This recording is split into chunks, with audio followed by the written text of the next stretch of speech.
you're a privileged white male, you probably wouldn't understand this. Like myself, I'm privileged. See, my truck has 20,153 miles, 0.8 kilometers. In all seriousness though, this is what it's like to daily drive a 20-year-old truck with high mileage. About an old high mileage truck is, yes, you are constantly going to be dumping money into it, especially if you have an addiction like me. Not only are you going to want to make it look better, but you're also going to be forced to fix stuff. Just a short list of things I've replaced: shocks, upper control arms, outer tie rods, new tires. I had to replace the headlights because I couldn't see with them. I mean, I guess I could have done something else, but I mean, they're eBay headlights, so they were like 60 bucks, and then I put LEDs in them so I could actually see at night. You got to flush the cooling system eventually, because that's got to be done every so often. These trucks, they say DexCool is supposed to last 150,000 miles. I don't know about all that. Your exhaust gaskets are probably going to go bad. That manifold gasket is leaking. Haven't replaced that yet. I replaced the entire manifold on the other side. Your brakes are probably going to be spongy. Go ahead and open this up, see if I can show you. All the way to the floor. Anyway, your brakes are probably going to suck if you have an old truck.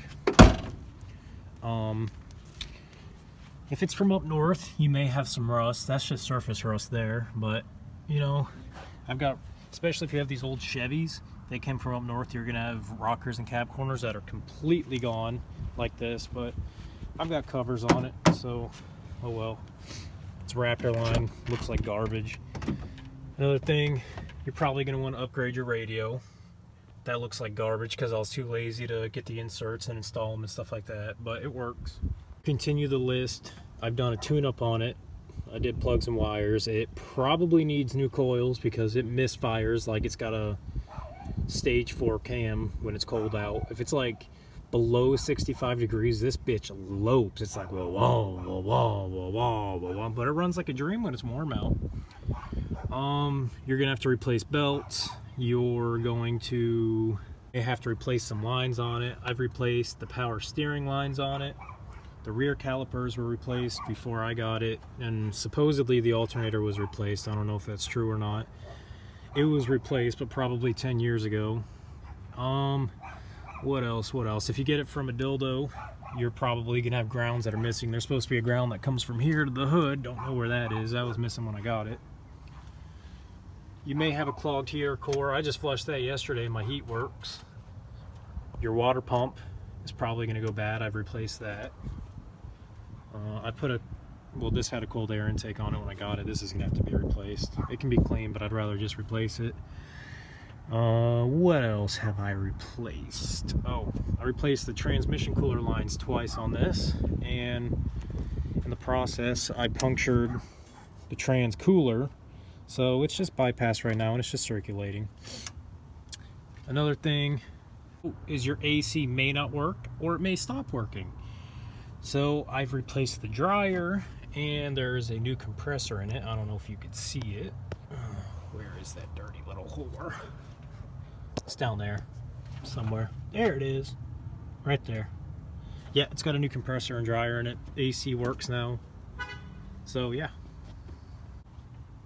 probably gonna burn oil too. I mean, mine's starting to leak a little, probably from the rear main, because I guess it's common on these Chevys, but you're gonna burn oil if you have an old vehicle with high mileage. Your piston rings and stuff are gonna be worn out, and it's gonna be horrible on gas, and it's just gonna eat your wallet. Another thing, you're probably gonna have a headliner that's gonna start getting droopy whoopy.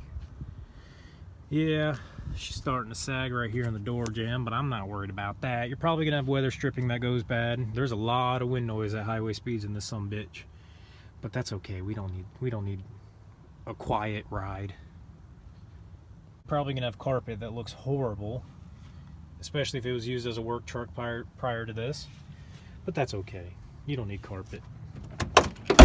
Thing that'll probably happen with an old vehicle with high mileage is your cats will probably get clogged. I don't know if I'm going to be able to show you, but I actually gutted the cats in this. I don't know if you could see it. And I think it's flipped over to the other side. On that side, you can see it. Yeah, cats are gutted, and that's my exhaust right there. So that's another thing you're probably gonna have to deal with. And then your O2 sensors will go bad, so you probably won't have those hooked up like I don't, and your truck will be running in limp mode, but that's okay. You don't need O2 sensors or your truck to run efficiently. There you guys have it. That is what it is like to daily drive a 20-year-old truck, or an old truck in general, with high mileage. I hope you enjoyed the video. It's been kind of hectic for me lately. I've been trying to get a lot of stuff done, and I decided I want to get a video out for you guys. So like, comment, subscribe, and I hope you enjoyed the video.